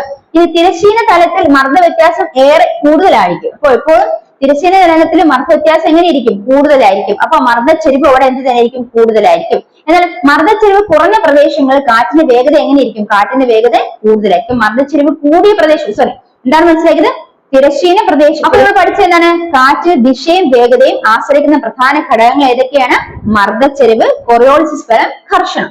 അതില് മർദ്ദച്ചരിവിനെ കുറിച്ച് മനസ്സിലാക്കി. എന്താണ് മർദ്ദച്ചരിവ്? നമ്മൾ മനസ്സിലാക്കി ഭൗമ ഉപരിതലത്തില് ഈ വിവിധ പ്രദേശങ്ങളിൽ അന്തരീക്ഷ മർദ്ദം വ്യത്യാസപ്പെട്ടിരിക്കും. രണ്ടാമത്തെ പോയിന്റ് എന്താ മനസ്സിലാക്കിയത്? ഈ തിരശ്ചീന തലത്തിൽ അനുഭവപ്പെടുന്ന മർദ്ദ വ്യത്യാസത്തെയാണ് പറയുന്നത് മർദ്ദച്ചരിവ് എന്ന് പറയുന്നത്. അപ്പൊ തിരശ്ചീന തലത്തിൽ അനുഭവപ്പെടുന്ന മർദ്ദ വ്യത്യാസത്തെയാണ് മർദ്ദച്ചരിവ് എന്ന് പറയുന്നത്. ഇനി തിരശ്ചീന തലത്തിലെ മർദ്ദ വ്യത്യാസം എപ്പോഴും കൂടുതലായിരിക്കും. അപ്പൊ മർദ്ദച്ചരിവ് അവിടെ കൂടുതലാണ്. മനസ്സിലാവും? മർദ്ദ വ്യത്യാസം കൂടുതലായിരിക്കും, മർദ്ദച്ചരിവ് എന്തായിരിക്കും? കൂടുതലായിരിക്കും. ഇനി അവിടെ മനസ്സിലാക്കേണ്ടത് എന്താണ്? മർദ്ദച്ചരിവ് കൂടുന്ന സമയത്ത് അവിടെ എന്ത് സംഭവിക്കുന്നുണ്ട്? കാറ്റിന്റെ വേഗതയ്ക്ക് എന്തെങ്കിലും സംഭവിക്കുന്നുണ്ട്? കാറ്റിന്റെ വേഗത എന്ത് ചെയ്യുന്നുണ്ട്? കൂടുന്നുണ്ട്. മനസ്സിലായോ? കാറ്റിന്റെ വേഗത എന്ത് ചെയ്യുന്നു? കൂടുന്നു. അപ്പൊ 3 പോയിന്റ്സ് ആണ് മർദ്ദച്ചരിവ് മനസ്സിലാക്കേണ്ടത്. ഒന്ന് നമുക്ക് അറിയുന്ന കാര്യം എന്ത്? ഭൗമ ഉപരിതലത്തിൽ വിവിധ പ്രദേശങ്ങൾ അന്തരീക്ഷ മർദ്ദം വ്യത്യാസപ്പെട്ടിരിക്കും. രണ്ടാമത്തെ പോയിന്റ് എന്താണ്? മർദ്ദച്ചരിവ് എന്നാണ് അല്ലെ. എന്താണ് മർദ്ദച്ചരിവ്? തിരശ്ചീന തലത്തിൽ ഉണ്ടാകുന്ന മർദ്ദ വ്യത്യാസത്തെയാണ് മർദ്ദച്ചരിവ് എന്ന് പറയുന്നത്. ഇനി തിരശ്ചീന തലത്തിലെ മർദ്ദ വ്യത്യാസം എപ്പോഴും കൂടുതലായിരിക്കും. അതായത് മർദ്ദച്ചരിവ് അവിടെ കൂടുതലായിരിക്കും. ഇനി മർദ്ദച്ചരിവ് കൂടുന്നതനുസരിച്ച് എന്തും കൂടും? കാറ്റിന്റെ വേഗതയും കൂടും. ഇത്രയും പോയിന്റ്സ് ആണ് നമ്മൾ മർദ്ദച്ചരിവിൽ മനസ്സിലാക്കേണ്ടത്. അടുത്ത മനസ്സിലാക്കേണ്ടത് കൊറിയോളിസിസ് ബലം എന്താണ് കൊറിയോളിസിസ് ബലം എന്ന് നോക്കാം. അപ്പൊ നമ്മൾ മനസ്സിലാക്കി കാറ്റിന്റെ ദിശയും അതുപോലെ തന്നെ വേഗതയും ആശ്രയിക്കുന്ന ഘടകങ്ങളിൽ ഒന്നാണ് കൊറിയോളിസിസ് ബലം. എന്താണ് കൊറിയോളിസിസ് ബലം? ഭൗമ ഉപരിതലത്തിൽ സ്വതന്ത്രമായി ചലിക്കുന്ന വസ്തുക്കൾക്ക് ഭ്രമണം നിമിത്തം ഉത്തരാർദ്ധഗോളത്തിൽ സഞ്ചാരദിശയ്ക്ക് വലത്തോട്ടും ദക്ഷിണാർദ്ധഗോളത്തിൽ സഞ്ചാരദിശയ്ക്ക് ഇടത്തോട്ടും വ്യതിചലനം ഉണ്ടാകുന്ന കാരണമാകുന്ന ബലമാണ് കൊറിയോളിസിസ് ബലം. അപ്പൊ എന്താണ് കൊറിയോളിസിസ് ബലം എന്ന് പറയുന്നത്? ഭൗമ ഉപരിതലത്തിൽ സ്വതന്ത്രമായി ചലിക്കുന്ന വസ്തുക്കൾക്കാണ്. അപ്പൊ ഭൗമ ഉപരിതലത്തിൽ സ്വതന്ത്രമായി ചലിക്കുന്ന വസ്തുക്കൾക്ക് ഭ്രമണം നിമിത്തം ഉത്തരാർദ്ധഗോളത്തിൽ സഞ്ചാരദിശയ്ക്ക് വലത്തോട്ട്, ഉത്തരാർദ്ധഗോളത്തിൽ അത് സഞ്ചാരദിശയ്ക്ക് വലത്തോട്ട് പോകുന്നു. ഇനി ദക്ഷിണാർദ്ധഗോളത്തിൽ സഞ്ചാരദിശയ്ക്ക് ഇടത്തോട്ടും വ്യതിചലനം ഉണ്ടാകുന്ന അതിന് കാരണമാകുന്ന ബലമാണ് കൊറിയോളിസിസ് ബലം എന്ന് ഓർത്തു വെക്കുക. അപ്പൊ എന്തിനാണ് ഈ കൊറിയോളിസിസ് ബലം അനുഭവപ്പെടുന്നത്? ഭൗമ ഉപരിതലത്തിൽ സ്വതന്ത്രമായി ചലിക്കുന്ന വസ്തുക്കൾക്കാണ് കൊറിയോളിസിസ് ബലം അനുഭവപ്പെടുന്നത്. അപ്പൊ ആ വസ്തുക്കൾക്ക് ഭ്രമണ നിമിത്തമാണ് കൊറിയോളിസിസ് ബലം അനുഭവപ്പെടുന്നത്. എന്താണ് കൊറിയോളിസിസ് ബലം? അതിന്റെ ഉത്തരാർദ്ധഗോളത്തിൽ അതിന്റെ സഞ്ചാരദിശയ്ക്ക് എങ്ങോട്ട് മാറ്റം വരുന്നു? വലത്തോട്ടും. ദക്ഷിണാർദ്ധഗോളത്തിൽ അതിന്റെ സഞ്ചാരദിശയ്ക്ക് ഇടത്തോട്ടും വ്യതിചലനം ഉണ്ടാകുന്നു. അതിന് കാരണം ബലം ഏതാണെന്ന് വെച്ചാൽ കൊറിയോളിസിസ് ബലമാണ്. ഓർത്തു വെക്കുക. ഇത്രയും കാര്യങ്ങളാണ് കൊറിയോളിസിസ് ബലത്തെ കുറിച്ച് പ്രധാനമായിട്ട് മനസ്സിലാക്കുന്നത്. ഒന്നാമതെന്ന് പറയുന്നത് ആ ഒരു ബലം ആർക്ക് അനുഭവപ്പെടുന്നത്? ഭൗമ ഉപരിതലത്തിൽ സ്വതന്ത്രമായി ചലിക്കുന്ന വസ്തുക്കൾക്കാണ്. ഭൗമ ഉപരിതലത്തിൽ സ്വതന്ത്രമായി ചലിക്കുന്ന വസ്തുക്കൾക്കാണ് ഈ ബലം അനുഭവപ്പെടുന്നത്. ഈ വസ്തുക്കൾക്ക് ഭ്രമണ നിമിത്തം അവ എന്ത് സംഭവിക്കുന്നത്? ഉത്തരാർദ്ധഗോളത്തില് സഞ്ചാരദിശയ്ക്ക് വലത്തോട്ടും ദക്ഷിണാർദ്ധഗോളത്തിൽ സഞ്ചാരദിശയ്ക്ക് ഇടത്തോട്ടുമായിട്ട് ഇതിന് വ്യതിചലനം ഉണ്ടാകുന്നു. അതിന് സഹായിക്കുന്ന ബലമാണ്, അതിന് കാരണമാകുന്ന ബലമാണ് കൊറിയോളിസിസ് ബലം എന്ന് മനസ്സിലാക്കി വെക്കുക. അപ്പൊ ഒന്നുകൂടെ മനസ്സിലാക്കാം. ഭൗമ ഉപരിതലത്തിൽ സ്വതന്ത്രമായി ചലിക്കുന്ന വസ്തുക്കൾക്ക് ഭ്രമണം നിമിത്തം ഉത്തരാർദ്ധഗോളത്തിൽ സഞ്ചാരദിശയ്ക്ക് വലത്തോട്ടും ദക്ഷിണാർദ്ധഗോളത്തിൽ സഞ്ചാരദിശയ്ക്ക് ഇടത്തോട്ടും വ്യതിചലനം ഉണ്ടാക്കുന്നതിന് കാരണമായ ബലം ഏതാണ്? കൊറിയോളിസിസ് ബലം. കിട്ടിയോ? മനസ്സിലായോ? ഇനി കൊറിയോളിസിസ് പ്രഭാവം കണ്ടെത്തിയ വ്യക്തി ആരാണ്? കൊറിയോളിസിസ് പ്രഭാവം കണ്ടെത്തിയ വ്യക്തിയെ പറഞ്ഞേ? Gustave de Coriolis. ആരാണ്? Gustave de Coriolis. ഒന്ന് ഓർത്ത് പറഞ്ഞേ, Gustave de Coriolis. Gustave de Coriolis എന്ന വ്യക്തിയാണ് കൊറിയോളിസിസ് പ്രഭാവം കണ്ടെത്തിയത്. അപ്പൊ എന്താണ് കൊറിയോളിസിസ് പ്രഭാവം? മനസ്സിലായോ? അതൊരു ബലമാണ്. കൊറിയോളിസിസ് ബലം എന്ന് പറയുന്നത് ഭൗമ ഉപരിതലത്തിൽ സ്വതന്ത്രമായി സഞ്ചരിക്കുന്ന വസ്തുക്കൾക്ക് അനുഭവപ്പെടുന്നതാണ്. ആ വസ്തുക്കൾ ഭ്രമണ നിമിത്തം അവർ ഉത്തരാർദ്ധഗോളത്തിലെ സഞ്ചാരദിശയ്ക്ക് വലത്തോട്ടും ദക്ഷിണാർദ്ധഗോള സഞ്ചാരദിശയ്ക്ക് ഇടത്തോട്ടും വ്യതിചലനം ഉണ്ടാകുന്നത്. സഞ്ചാരദിശയ്ക്ക് വ്യതിചലനം ഉണ്ടാകുന്നതിന് കാരണമായ ബലമാണ് കൊറിയോളിസിസ് ബലം എന്ന് ഓർത്തു വയ്ക്കാം. ഇനി ആ കൊറിയോളിസിസ് പ്രഭാവം കണ്ടെത്തിയ വ്യക്തി ആരാണ്?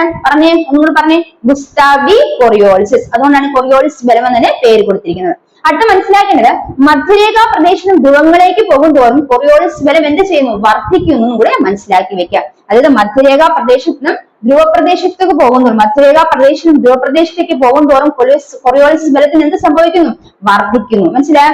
മധ്യരേഖാ പ്രദേശത്തും ധ്രുവപ്രദേശങ്ങളിലേക്ക് അല്ലെങ്കിൽ ധ്രുവങ്ങളിലേക്ക് പോകും തോറും കൊറിയോളിസിസ് ബലം എന്ത് ചെയ്യുന്നു? വർദ്ധിക്കുന്നു. അടുത്ത മനസ്സിലാക്കുന്ന പ്രധാനപ്പെട്ട പോയിന്റ്, ഈ കൊറിയോളിസിസ് ബലത്തിന്റെ പ്രഭാവത്തിലാണ് നമ്മൾ പറഞ്ഞു ഉത്തരാർദ്ധഗോളത്തിൽ സഞ്ചാരദിശയ്ക്ക് വലത്തോട്ടും ദക്ഷിണാർദ്ധഗോള സഞ്ചാരദിശയ്ക്ക് ഇടത്തോട്ടും സ്ഥാനങ്ങൾക്ക് വസ്തുക്കൾക്ക് വ്യതിചലനം ഉണ്ടാകും. ആ ഒരു നിയമത്തെ കൊണ്ടുവന്ന അല്ലെങ്കിൽ അതിനെ കുറിച്ച് പ്രതിപാദിക്കുന്ന നിയമം അറിയപ്പെടുന്നത് ഫെറൽ നിയമമാണ്. ഇതൊരു നിയമമാണ്.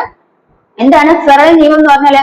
കൊറിയോളിസിസ് ബലത്തിന്റെ പ്രഭാവത്താൽ ഉത്തരാർദ്ധഗോളത്തിൽ കാറ്റുകൾ എങ്ങോട്ട് പോകുന്നു? സഞ്ചാരദിശയ്ക്ക് വലത്തുവശത്തേക്കും ദക്ഷിണാർദ്ധഗോള സഞ്ചാരദിശയ്ക്ക് ഇടതുവശത്തേക്കും വ്യതിചലിക്കുന്ന പ്രതിപാദിക്കുന്ന നിയമമാണ് ഫെറൽ നിയമം എന്ന് മനസ്സിലാക്കി വെക്കും. നമ്മൾ കൊറിയോളിസിസ് ബലം എന്ന് പറയുന്നത് എന്താണ്?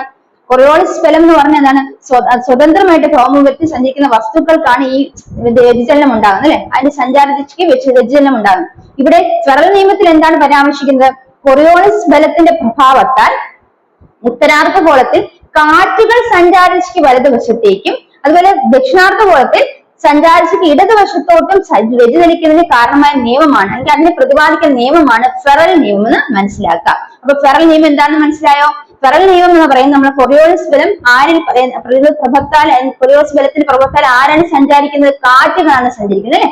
അപ്പൊ കൊറിയോളിസിസ് ബലത്തിന്റെ പ്രഭാവത്താൽ എന്താണ് ഫെറൽ നിയമം? അല്ലെങ്കിൽ ഫെറൽ നിയമം എന്ന് പറഞ്ഞാൽ എന്താണ് മനസ്സിലാക്കുക? കൊറിയോളിസിസ് ബലത്തിന്റെ പ്രഭാവത്താൽ കാറ്റുകൾ ഉത്തരാർദ്ധഗോളത്തിൽ സഞ്ചാരദിശയ്ക്ക് വലത്തോട്ടും ദക്ഷിണാർദ്ധഗോളത്തിൽ സഞ്ചാരദിശയ്ക്ക് ഇടത്തോട്ടും വ്യതിചലിക്കുന്നതിന് പ്രതിപാദിക്കുന്ന ആ ഒരു നിയമമാണ് ഫെറൽ നിയമം എന്ന് ഓർത്തു വയ്ക്കുക. അപ്പൊ കൊറിയോളിസിസ് ബലം എന്താണെന്ന് മനസ്സിലാക്കി അവിടെ നമ്മൾ കാറ്റുകളെ കുറിച്ചാണ് വ്യക്തമാക്കുന്നത്. ആ ഒരു കാറ്റുകളാണ് കൊറിയോളിസിസ് ബലത്തിനെ കുറിച്ച് പ്രതിപാദിച്ചു, അല്ലെങ്കിൽ അതിന്റെ പ്രഭാവം കൊറിയോളിസിസ് ബലത്തിന്റെ പ്രഭാവം കാറ്റുകൾ അനുഭവപ്പെടുമ്പോൾ ഇതുപോലെ അതിന് ഉത്തരാർദ്ധഗോളത്തിന് സഞ്ചാരദിശയ്ക്ക് വലതുവശത്തോട്ടും ദക്ഷിണാർദ്ധഗോളത്തിന് സഞ്ചാരദിശയ്ക്ക് ഇടതുവശത്തോട്ടും വ്യതിചലനം ഉണ്ടാകുന്നു. ആ നിയമമാണ് എന്തറിയപ്പെടുന്നത്, അത് പ്രതിപാദിക്കുന്ന നിയമമാണ് ഫെറൽ നിയമം എന്ന് ഓർത്തു വെക്കുക. ഇനി ഫെറൽ നിയമം ആവിഷ്കരിച്ച ശാസ്ത്രജ്ഞനാണെന്ന് കൂടി നമ്മൾ മനസ്സിലാക്കണം. ആരാണ്? അഡ്മിറൽ ഫെറൽ ആണ്. അപ്പൊ അഡ്മിറൽ ഫെറൽ ആണ് എന്ത് കൊണ്ടുവന്നത്? ഫെറൽ നിയമം എന്ന് കൊണ്ടുവരും. ഫെറൽ നിയമം ആവിഷ്കരിച്ച ശാസ്ത്രജ്ഞനാണ് അഡ്മിറൽ ഫെറൽ എന്ന് ഓർത്തു വയ്ക്കുക. അടുത്ത നമ്മള് കാറ്റിന്റെ വേഗതയും ദിശയും അല്ലെങ്കിൽ അതിനെ ആശ്രയിക്കുന്ന മറ്റൊരു ഘടകങ്ങൾ മനസ്സിലാകുമ്പോൾ ഏതാണ്? ഘർഷണം, അല്ലെ? ഘർഷണം. ഇവിടെ മനസ്സിലാക്കിയ രണ്ട് പ്രധാന പോയിന്റ് എന്താണ്? ഒന്ന്, സമുദ്ര ഉപരിതലം, നിരപ്പായ ഭൂപ്രദേശം എന്നിവിടെ ഘർഷണം എങ്ങനെയിരിക്കും? ആ നിരപ്പായ ഭൂപ്രദേശം, സമുദ്ര ഉപരിതലത്തിൽ ഘർഷണം എന്താണ്? കുറവായിരിക്കും. ഘർഷണം കുറവായിരിക്കും. അപ്പോൾ കാറ്റിന്റെ വേഗം അവിടെ എങ്ങനെയായിരിക്കും? കൂടുതലായിരിക്കും. അപ്പൊ ഘർഷണം കുറവാനും തടസ്സങ്ങളൊന്നുമില്ല. അപ്പൊ കാറ്റിന്റെ വേഗത എങ്ങനെയിരിക്കും? കൂടുതലായിരിക്കും. മനസ്സിലായോ? അപ്പൊ സമുദ്ര ഉപരിതലം അതുപോലെ നിരപ്പായ ഭൂപ്രദേശം എന്നിവിടങ്ങളിൽ ഘർഷണം എങ്ങനെയായിരിക്കും? ഘർഷണം കുറവായിരിക്കും. ഘർഷണം കുറവായാലും കാറ്റിന്റെ വേഗത കൂടുതലായിരിക്കും. മനസ്സിലായോ?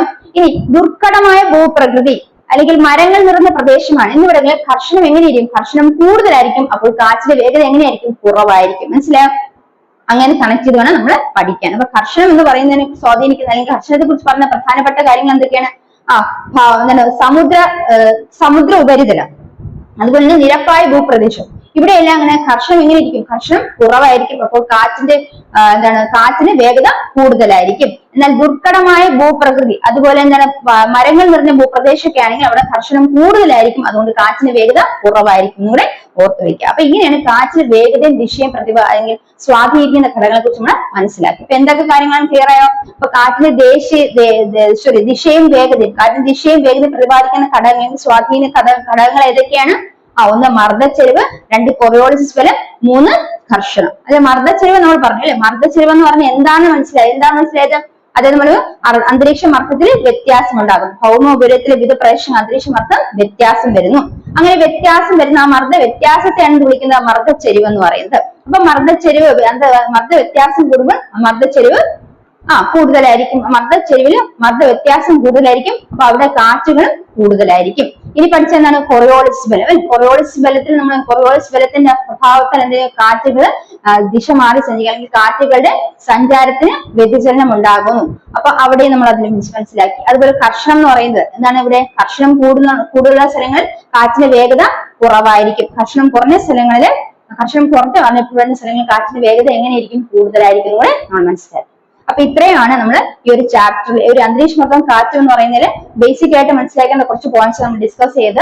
ഈ ക്ലാസ് നിങ്ങൾക്ക് യൂസ്ഫുൾ ആയെങ്കിൽ തീർച്ചയായും ചാനൽ സബ്സ്ക്രൈബ് ചെയ്യാം. നമുക്ക് അടുത്ത ക്ലാസ്സിൽ മറ്റു ടോപ്പിക്കുമായി കാണാൻ. Bye from me. Thank you.